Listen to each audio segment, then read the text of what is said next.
नमस्कार दोस्तों। आप जीबी लीगल माइंड से जुड़ चुके हैं। अब आप सिर्फ सुन नहीं, सोच भी रहे हैं।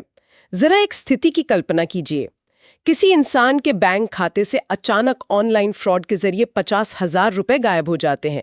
या मान लीजिए मोहल्ले में किसी मामूली बात पर कोई गंभीर हाथापाई हो जाती है।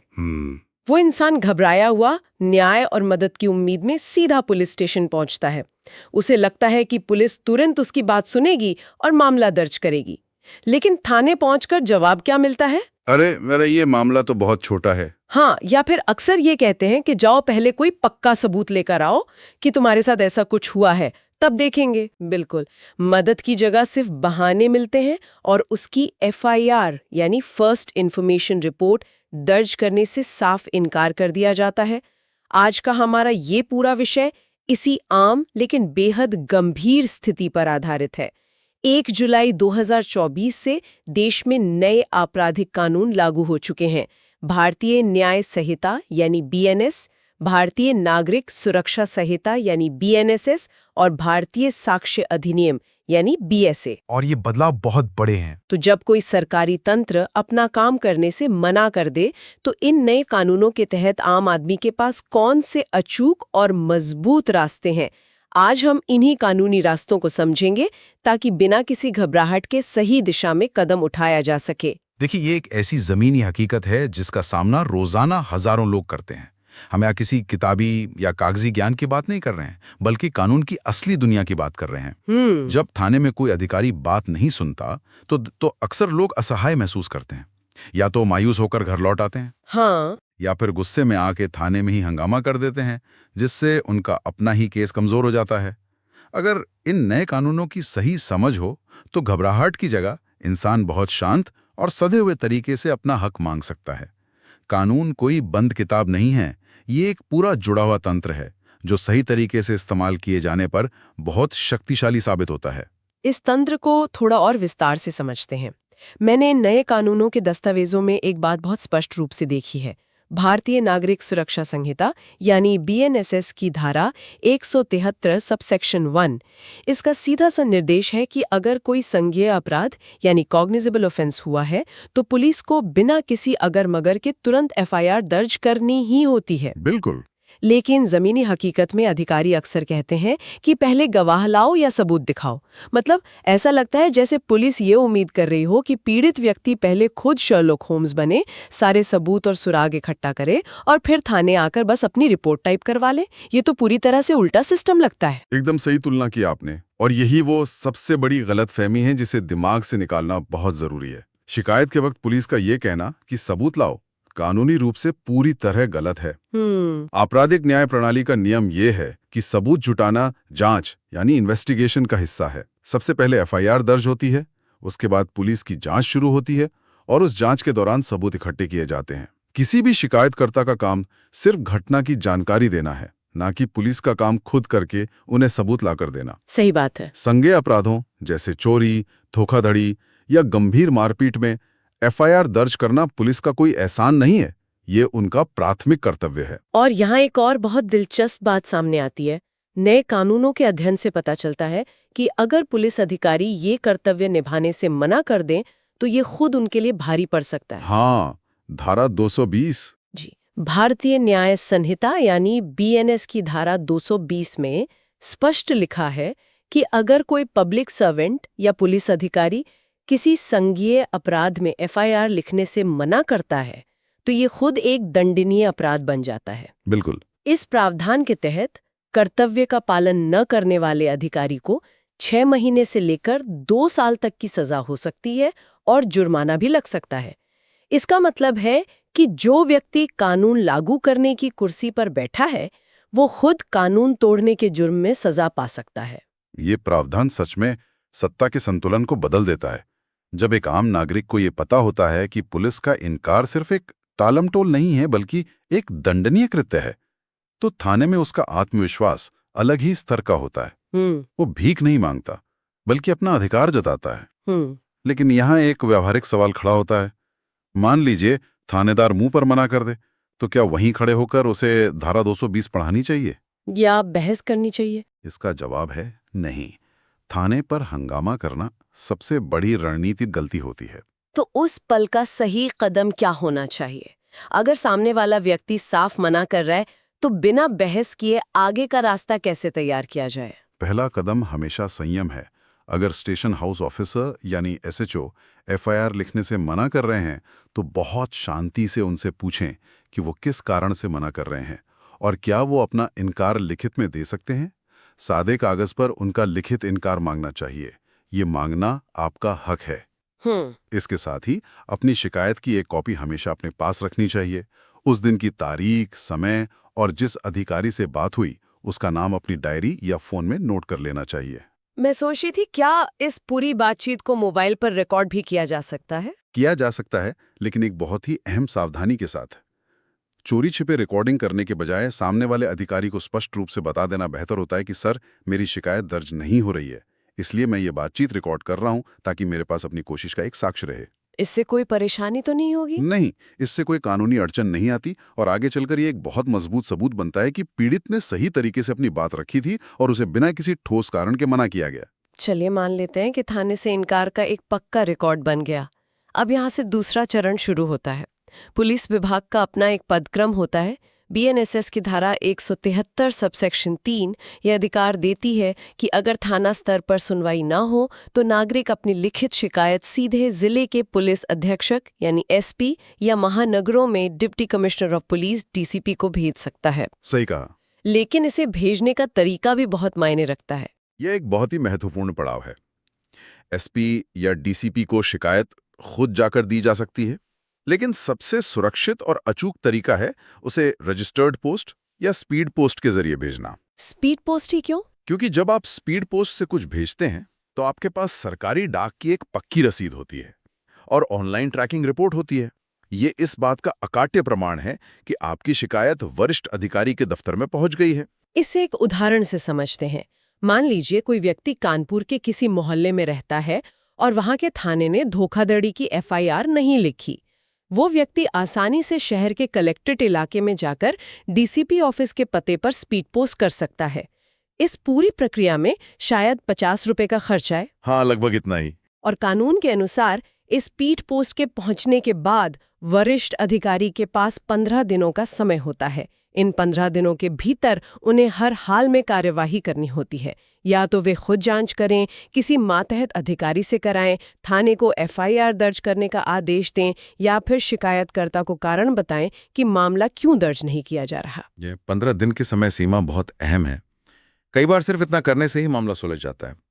जब स्पीड पोस्ट से शिकायत किसी बड़े अधिकारी के पास पहुंचती है तो ऊपर से थाने के एसएचओ पर जवाबदेही तय होती है कि उसने शुरुआत में मामला दर्ज क्यों नहीं किया। ये पूरी प्रक्रिया पुलिस तंत्र के भीतर ही एक चेक एंड बैलेंस बना देती है। नीचे का अधिकारी काम ना करे तो ऊपर का अधिकारी उसे सुधार सकते हैं। लेकिन यहाँ एक बहुत बड़ा डर आम लोगों के मन में आता है। अगर 15 दिन बीत गए और एसपी या डीसीपी के दफ्तर से भी कोई जवाब ना आए तब क्या?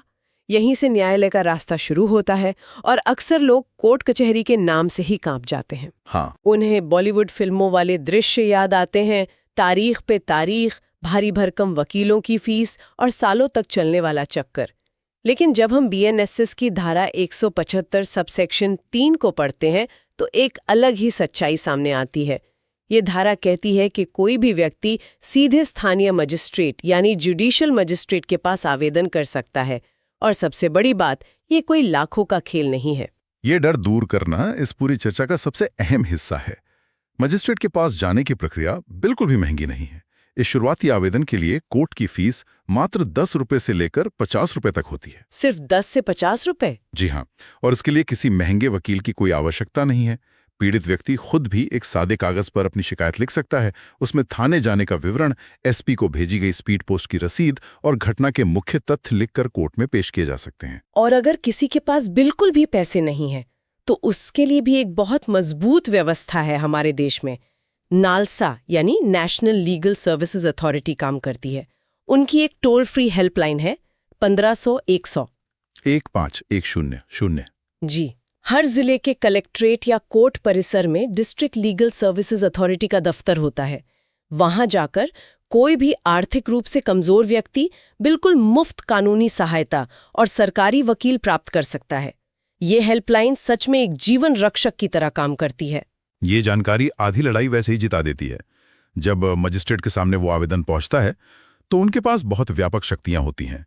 अगर मजिस्ट्रेट को लगता है कि हाँ, जो तथ्य रखे गए हैं वो एक संज्ञेय अपराध की तरफ इशारा कर रहे हैं और पुलिस ने अपना काम नहीं किया है, तो वो सीधे संबंधित थाने को एफआईआर दर्ज करने और तुरंत जांच शुरू करने का आदेश देते हैं। और तब पुलिस मना नहीं कर सकती। बिल्कुल नहीं। जब कोर्ट का आदेश आता है तो पुलिस के पास उसे टालने का या बहाने बनाने का कोई रास्ता नहीं बचता। उन्हें मुकदमा दर्ज करना ही पड़ता है। चलिए कहानी को थोड़ा और आगे बढ़ाते हैं। मान लीजिए मैजिस्ट्रेट के आदेश से या एसपी के दबाव से पुलिस ने एफआईआर दर्ज कर ली। पीड़ित व्यक्ति चैन की सांस लेता है कि चलो अब न्याय मिलेगा, लेकिन महीने बीत जाते हैं और पता चलता है कि थाने में वो फाइल बस धूल खा रही है। जिस व्यक्ति पर आरोप है वो खुलेआम बाहर घूम रहा है और पुलिस कोई कार्रवाई नहीं कर रही। क्या एफआईआर दर्ज हो जाना ही सब कुछ है? नए कानून इस लापरवाही को कैसे रोकते हैं? ये एक बहुत ही चुभने वाला सवाल है। पहले के समय में फाइलें सच में महीनों या सालों तक अटकी रहती थीं, लेकिन नए कानून ने इसे बदलने की कोशिश की है। बीएनएसएस की धारा 176 एक बहुत बड़ा बदलाव या कहें तो गेम चेंजर साबित होती है। इसमें स्पष्ट रूप से 14 दिनों की समय सीमा तय कर दी गई है। 14 दिन? हाँ, इस धारा के अनुसार एफआईआर दर्ज होने के 14 दिनों के भीतर हर हाल में जांच शुरू हो जानी चाहिए। पुलिस अब फाइलों को अनिश्चित काल के लिए ठंडे बस्ते में नहीं डाल सकती। ये 14 दिन का टाइमर सच में एक बहुत बड़ा हथियार है। अगर पुलिस इस समय सीमा में जांच शुरू नहीं करती या कोई प्रगति नहीं दिखती तो पीड़ित को क्या करना चाहिए? सबसे पहले शिकायतकर्ता को थाने से अपनी एफआईआर की कॉपी लेनी चाहिए। और ध्यान रहे, कानून ये साफ कहता है कि एफआईआर की कॉपी शिकायतकर्ता को बिल्कुल मुफ्त दी जानी चाहिए। इसके लिए कोई शुल्क नहीं लिया जा सकता। ये बहुत जरूरी बात है। उस कॉपी को लेकर पीड़ित फिर से एसपी को लिखित में ये बता सकता है कि जांच आगे नहीं बढ़ रही है। अगर वहां से भी कोई संतोषजनक कदम नहीं उठाया जाता तो फिर से मजिस्ट्रेट के पास बीएनएसएस 175 सबसेक्शन 3 के तहत आवेदन दिया जा सकता है। मजिस्ट्रेट पुलिस को तलब कर सकते हैं और जांच की प्रगति रिपोर्ट मांग सकते हैं। इस जांच की प्रक्रिया में एक और पेचीदा शब्द बार बार सुनने को मिलता है, प्रारंभिक जांच या प्रिलिमिनरी इंक्वायरी। कई बार पुलिस कहती है कि हम सीधे एफआईआर नहीं लिखेंगे, पहले अपनी तरफ से थोड़ी जांच करेंगे। ये किन मामलों में लागू होता है? ये एक बहुत ही बारीक लेकिन जरूरी कानूनी बिंदु है। हर मामले में प्रारंभिक जांच नहीं की जा सकती, लेकिन कुछ विशेष परिस्थितियों में, खासकर आर्थिक अपराधों, भ्रष्टाचार के मामलों या पारिवारिक विवादों में पुलिस को 14 दिन की प्रारंभिक जांच करने का अधिकार दिया गया है। इसका क्या कारण है? इसका मुख्य उद्देश्य ये सुनिश्चित करना है कि किसी व्यापारिक विवाद या आपसी रंजिश में किसी बेगुनाह को झूठे आपराधिक केस में ना फंसा दिया जाए। लेकिन यहां भी शर्त यही है कि ये प्रारंभिक जांच 14 दिन के भीतर पूरी होनी चाहिए। अगर इन 14 दिनों के बाद ये पाया जाता है कि कोई अपराध हुआ है तो पुलिस को एफआईआर दर्ज करनी ही पड़ती है, जिसे कानूनी भाषा में शायद क्लोजर रिपोर्ट या फाइनल रिपोर्ट कहा जाता है। तब पीड़ित के पास क्या रास्ता बचता है? ये पुलिस का अंतिम अस्त्र हो सकता है, लेकिन पीड़ित के पास इसकी भी काट मौजूद है। जब पुलिस मजिस्ट्रेट के सामने क्लोजर रिपोर्ट पेश करती है तो ऐसा नहीं है कि केस वहीं खत्म हो गया। बीएनएसएस की धारा 193 के तहत मजिस्ट्रेट शिकायतकर्ता को एक नोटिस भेजकर कोर्ट में बुलाते हैं। वहां शिकायतकर्ता को पूरा अधिकार मिलता है कि वो पुलिस की इस क्लोजर रिपोर्ट का विरोध करे, जिसे प्रोटेस्ट पिटीशन कहते हैं। यानी वो कोर्ट में खड़ा होकर बता सकता है कि पुलिस ने कहां-कहां लापरवाही की है। जी हाँ, वो मजिस्ट्रेट को समझा सकता है कि पुलिस ने किसी अहम गवाह के बयान नहीं लिए या किसी खास दस्तावेज को नजरअंदाज कर दिया। अगर मजिस्ट्रेट उन दलीलों से संतुष्ट हो जाते हैं तो उनके पास ये अधिकार है कि वो पुलिस की क्लोजर रिपोर्ट को पूरी तरह खारिज कर दें और पुलिस को दोबारा जांच करने यानी फर्दर इन्वेस्टिगेशन करने का सख्त आदेश दें। ये तो हुई कोर्ट और पुलिस की बात, लेकिन कभी-कभी कुछ मामले ऐसे होते हैं जहां पुलिस का रवैया बहुत ज्यादा पक्षपाती या आक्रामक होता है। अगर कोई नागरिक महसूस करे कि उसके मौलिक अधिकारों का सीधा हनन हो रहा है और पूरा स्थानीय सिस्टम उसके खिलाफ खड़ा है, तब क्या विकल्प बचते हैं? ऐसे गंभीर मामलों के लिए हमारे देश का सिस्टम और भी बड़े दरवाजे खोलता है। अगर मानवाधिकारों का हनन हो रहा है तो सीधे राष्ट्रीय मानवाधिकार आयोग यानी एनएचआरसी का दरवाजा खटखटाया जा सकता है।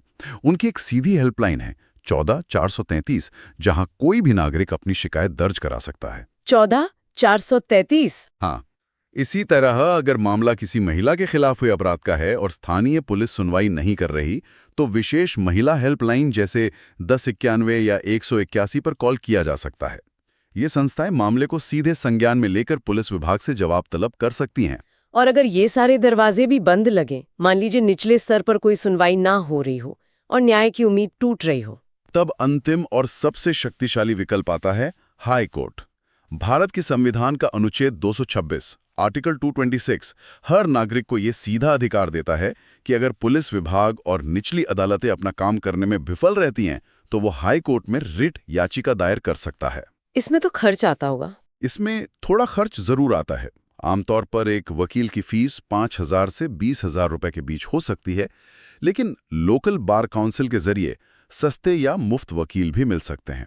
हाईकोर्ट का आदेश आते ही बड़े से बड़े पुलिस अधिकारी को हरकत में आना पड़ता है, क्योंकि हाईकोर्ट की अवमानना कोई भी अधिकारी मोल नहीं लेना चाहता।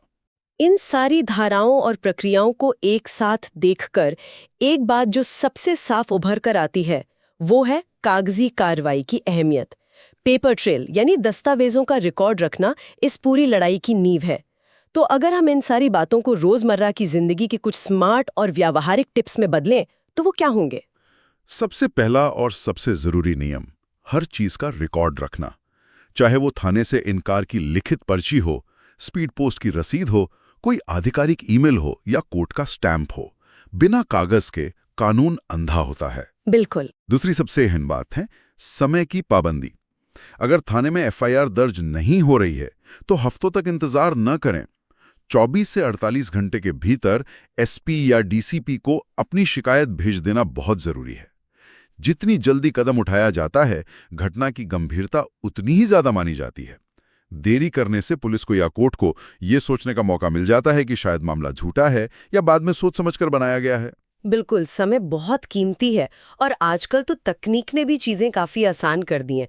मैंने EFIR यानी इलेक्ट्रॉनिक FIR के बारे में भी काफी कुछ पढ़ा है। इसका क्या फायदा है? तकनीक ने एक बहुत बड़ी सहूलियत दी है। अब नागरिक CCTNS पोर्टल या अलग-अलग राज्यों के आधिकारिक पुलिस ऐप जैसे यूपी पुलिस ऐप का इस्तेमाल करके ऑनलाइन अपनी शिकायत दर्ज कर सकते हैं। इसका सबसे बड़ा फायदा यह है कि शिकायत सबमिट करते ही तुरंत एक ट्रैकिंग ID मिल जाती है। अब कोई भी पुलिस वाला ये झूठ नहीं बोल सकता कि हमें तो कोई शिकायत मिली ही नहीं। वो ट्रैकिंग ID ही काफी है। हाँ, वो ट्रैकिंग ID अपने आप में एक पक्का कानूनी दस्तावेज बन जाती है। एक और बहुत ही दिलचस्प शब्द अक्सर चर्चा में रहता है, 0 FIR। ये किस स्थिति में काम आती है? 0 FIR सच में एक बहुत ही काम का प्रावधान है। इसे एक उदाहरण से समझते हैं। मान लीजिए कोई व्यक्ति ट्रेन में दिल्ली से मुंबई का सफर कर रहा है और रास्ते में राजस्थान के किसी स्टेशन के आसपास उसका लैपटॉप चोरी हो जाता है। हाँ। अब वो व्यक्ति ना तो उस अनजान शहर में उतरकर थाने जा सकता है और ना ही उसे वहां के अधिकार क्षेत्र का पता है। ऐसे में वो मुंबई पहुंचकर या दिल्ली वापस आकर किसी भी थाने में अपनी शिकायत दे सकता है। तो पुलिस ये नहीं कह सकती कि घटना हमारे इलाके की नहीं है? बिल्कुल नहीं। पुलिस ये कहकर उसे नहीं टाल सकती कि ये घटना हमारे इलाके में नहीं हुई, हम कुछ नहीं कर सकते।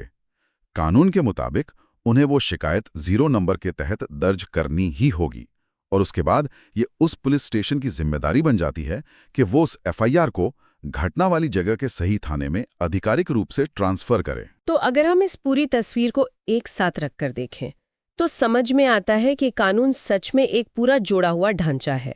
एक ऐसा सिस्टम जहां अगर एक दरवाजा बंद होता है तो दूसरा अपने आप खुल जाता है। 100% सच। हर परिस्थिति अलग होती है। कभी सिर्फ SP को एक स्पीड पोस्ट भेजने से काम हो जाता है, तो कभी मजिस्ट्रेट के पास जाना पड़ता है। कभी धारा 176 का इस्तेमाल करके पुलिस से जांच की प्रगति पूछनी पड़ती है। इंसान को सिर्फ ये समझना है कि किस स्थिति में कितना धैर्य रखना है और किस कानूनी प्रावधान का सही समय पर इस्तेमाल करना है। जब ये समझ आ जाती है तो सिस्टम डरावना नहीं लगता, बल्कि न्याय पाने का एक मददगार औजार बन जाता है। आज के इस पूरे सफर को समेटते हुए मैं यही कहना चाहूंगी कि जब भी किसी को कानूनी अड़चनों का सामना करना पड़े, तो जल्दबाजियां घबराहट से ज्यादा अहमियत सही जानकारी को देनी चाहिए। सही बात है। अक्सर लोग सिस्टम से इसलिए डर जाते हैं क्योंकि उन्हें लगता है कि वो बहुत छोटे हैं और तंत्र बहुत बड़ा है। लेकिन जब इंसान सिस्टम के काम करने के तरीके को समझ लेता है, जब उसे पता होता है कि शिकायत कैसे करनी है, कहाँ करनी है और कितने दिन का इंतजार करना है, तो आधी परेशानी वैसे ही खत्म हो जाती है। और इसी मोड़ पर मैं सोचने के लिए एक बिल्कुल नई दिशा का सवाल छोड़ना चाहूंगा। हम आज पुलिस अधिकारियों के इनकार और मानवीय कमियों की बात कर रहे हैं। सोचिए, भविष्य में अगर शुरुआती एफआईआर दर्ज करने का पूरा प्रोसेस ही आर्टिफिशियल इंटेलिजेंस यानी एआई के हवाले कर दिया जाए। एआई, ये दिलचस्प है। हाँ, एक ऐसा सिस्टम जिसमें कोई मानवीय पक्षपात ना हो, जो किसी की शक्ल, कपड़े या रुतबा देखकर एफआईआर लिखने से मना ना करे, बस घटना के तथ्य सिस्टम में डाले जाएं और एफआईआर जनरेट हो जाए। अगर ऐसा हुआ तो क्या हमारी ये पूरी कानूनी न्याय प्रणाली पूरी तरह से बदल नहीं जाएगी? तो दोस्तों, आज के लिए बस इतना ही। जल्द ही मिलते हैं। जुड़े रहिए जीबी लीगल माइंड से, यहाँ आप बहुत कुछ सीख सकते हैं।